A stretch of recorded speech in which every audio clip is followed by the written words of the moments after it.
जय श्री राम। मैं मोहनदास करमचंद गांधी बोल रहा हूँ। आज मैं अपनी बात रखने के लिए स्वयं उपस्थित हुआ हूँ।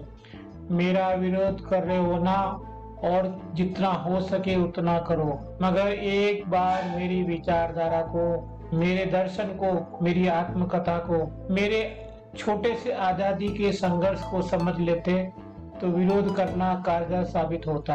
बिना मुझे समझे मेरा विरोध क्यों करते हो, क्यों मुझे गालियां देते हो? इन्हीं कारणों से कि मैंने जुलू विद्रोह में अंग्रेजों का साथ दिया, मैंने दोनों विश्व युद्धों में अंग्रेजों का साथ दिया, खिलाफत आंदोलन जैसे सांप्रदायिक आंदोलन को मैंने राष्ट्रीय आंदोलन बनाया, अंग्रेजों के साथ, अंग्रेजों के विरुद्ध सशस्त्र क्रांतिकारियों के हिंसात्मक कार्यों की निंदा करना। इसलिए गांधी इरविन समझौता की वजह से भारतीय राष्ट्रीय कांग्रेस के अध्यक्ष पद पर सुभाष चंद्र बोस के चुनाव पर नाखुश होना, चोरा चोरी कांड के बाद असहयोग आंदोलन को सहसा रोक देना, भारत की स्वतंत्रता के बाद नेहरू को प्रधानमंत्री का दावेदार बनाना, स्वतंत्रता के बाद पाकिस्तान को 55 करोड़ रुपए देने की जिद पर अनशन करना, यही कारण है ना, इसलिए मेरा विरोध कर रहे हो। आज मैं तुमको बताता हूँ एक एक वजह, जो तुम समझ लोगे तो शायद मेरा विरोध करना बंद कर दोगे। एक एक बात का जवाब आज मैं आपको देता हूँ, सुन लो मेरे प्यारे। ऐसा नहीं है कि सिर्फ मेरी आलोचना ही इतिहास में की गई है, और मैं आलोचना से घबराता भी नहीं हूँ, मगर मेरे जानने के बाद क्या कर रहे हो? मुझे बिना पढ़े बिना समझे मेरे खिलाफ खड़े हो। मैं भगवान नहीं था, मैं इंसान था। हो सकता है कि मेरे से हजारों गलतियां हुई हो, परंतु एक आधा अच्छा काम तो मैंने किया होगा। बस मेरे एक आधे अच्छे काम को समझने के लिए आज मैं फिर तुम्हारे सामने आया हूँ। मेरी बात संक्षिप्त है, कोई लंबी बात नहीं करूंगा, तथ्यात्मक बात करूंगा। बस कुछ मिनट का समय मुझे दो, मैं अपना पक्ष रखना चाहता हूँ। अपने मरने के बाद मैं दुखी हूँ, पीड़ित हूँ कि मेरे मामूली से आजादी के योगदान को इनकार मत करो प्यारो। चलो जल्दी से अपनी बात रखता हूँ, अपनी जीवन गाथा शुरू से प्रारंभ करता हूँ। मेरा जन्म 2 अक्टूबर 1869 को पोरबंदर गुजरात में एक बढ़िया परिवार में हुआ था। मेरी मृत्यु 30 जनवरी 1948 को गोली मारकर हुई। उस समय भी मेरे मुंह से एराम निकला था। मैं एक सनातनी हिंदू परिवार में पैदा हुआ, शाकाहारी व्यक्ति था। विदेश जाने से पूर्व जैन मुनि बेचरदाजी से 3 शिक्षाएं प्राप्त की और उसको निभाने का प्रयास किया। उस समय में भी गरीबी की हालत में पढ़ने हेतु यूनिवर्सिटी ऑफ लंदन गया। अफसोस मेरे बोलने वाले, मेरे खिलाफ लड़ने वाले, मेरी विचारधारा से विद्रोह करने वाले 10वीं पास नहीं है, और लंदन तो छोड़ो, पास के सरकारी स्कूल से ड्रॉप आउट है। खैर, सबसे पहले मैंने प्रवासी वकील के रूप में दक्षिण अफ्रीका में भारतीय समुदाय के लोगों के नागरिक अधिकारों के लिए संघर्ष हेतु सत्याग्रह दक्षिण अफ्रीका में किया। क्या गलत किया बताओ, चुप क्यों? 1915 में भारत आकर मैंने किसानों, श्रमिकों, नगरीय श्रमिकों को अत्यधिक कर और भेदभाव के विरुद्ध आवाज उठाने के लिए एकजुट किया। 1921 में भारतीय राष्ट्रीय कांग्रेस की बागडोर संभालने के बाद मैंने देश भर में दरिद्रता से मुक्ति दिलाने, महिलाओं के अधिकारों का विस्तार, धार्मिक एवं जातीय एकता का निर्माण, आत्मनिर्भरता के लिए, अस्पृश्यता के विरोध में कार्य किया। क्या गलत किया बताओ मेरे प्यारे? स्वराज की बात करने का क्या गुनाह किया मैंने? कमजोर था, दुर्बल था, बीमार भी पड़ा, फिर भी हजारों किलोमीटर धोती कुर्ते में देश में घूमता रहा। क्या गलत किया? 13 बार, कुल 6 वर्ष 5 माह का कारावास झेला मैंने। इसलिए नहीं कि मैंने देश को लूटा था, अपितु लूटने वालों के खिलाफ खड़ा था। मेरी अहिंसा का मजाक बनाते हो, करो और मरो का नारा मैंने ही तो दिया था। मैंने ही तो अंग्रेजों के सामने कहा था कि भारतीयों करो या मरो। मेरे को मुसलमानों का समर्थक बताते हो। कभी पढ़ो कि मेरे मृत्यु के बाद मोहम्मद अली जिन्ना ने क्या कहा था कि आज एक कट्टर, एक सच्चा हिंदू मर गया। मोहम्मद अली जिन्ना भी जानता था कि इससे बढ़िया और इससे कट्टर हिंदू मिलना मुश्किल है। अहिंसात्मक शैली का विरोध करते हो तो सुनो उस समय की परिस्थितियां कैसी थी। उस समय मैं ये अच्छी तरह समझता था भारत के पास क्या था, सिवाय संघर्ष के कुछ नहीं था। अच्छा, तुम्हें हिंसा अच्छी लगती है, करो, परंतु याद रखो मेरे सिद्धांतों पर चलना कठिन है। अहिंसा कायरता की नहीं, वीरता की पहचान है। किसी को माफ करना सबसे कठिन कार्य है, और हिंसा करनी है तो पहले अपने अंदर बैठे शैतान को खत्म करो। उस समय मैं जिससे लड़ रहा था वो अमेरिका से भी ज्यादा शक्तिशाली था। ब्रिटिश साम्राज्य जिसका सूरज कभी डूबता नहीं था। मैं अंग्रेजों के साथ होता तो मैं जेल क्यों जाता।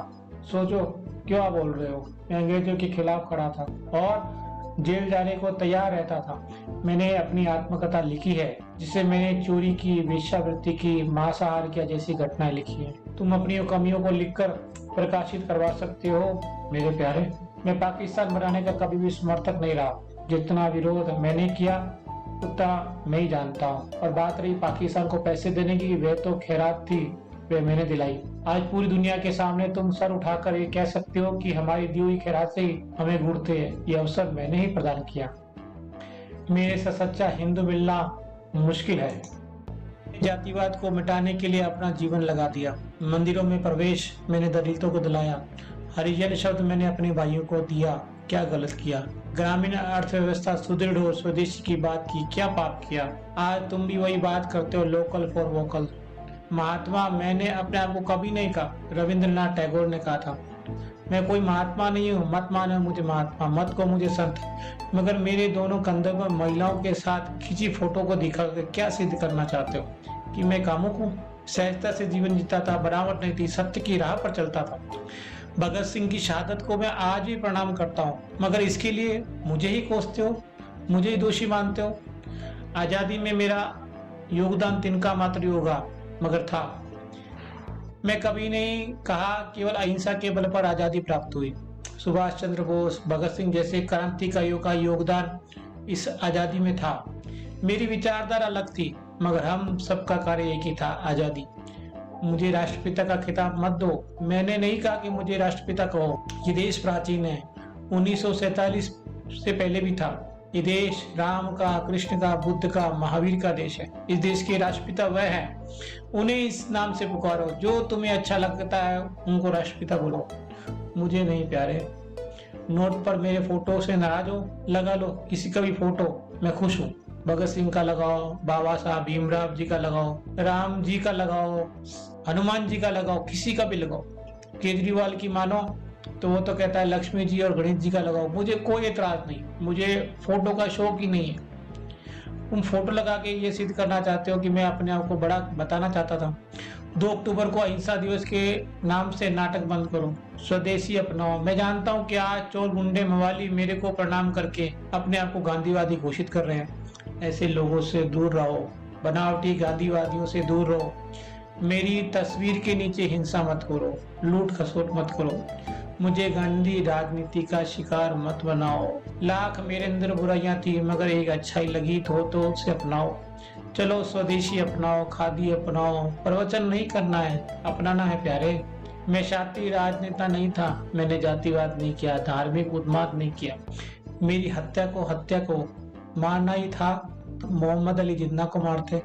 मैं तुम्हारा अपना ही हिंदू था, मुझे ही 3 गोलियां मार दी, मगर आज भी मेरी विचारधारा जिंदा है। मैं अमर हूँ।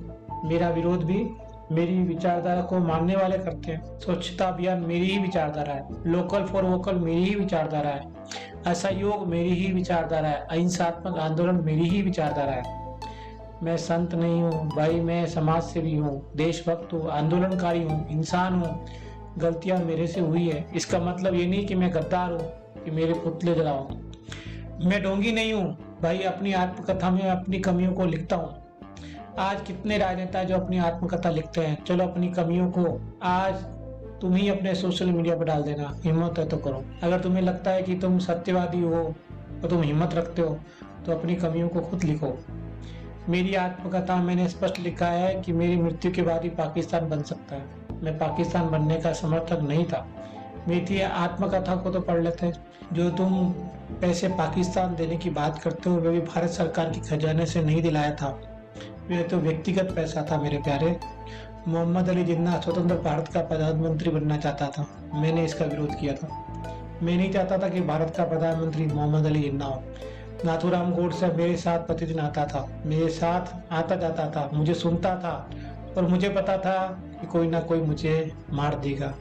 पर जितने भी क्रांतिकारी हुए उनका इस समाज ने यही किया है, उनको मार दिया है। इतिहास पढ़ो मेरे प्यारे।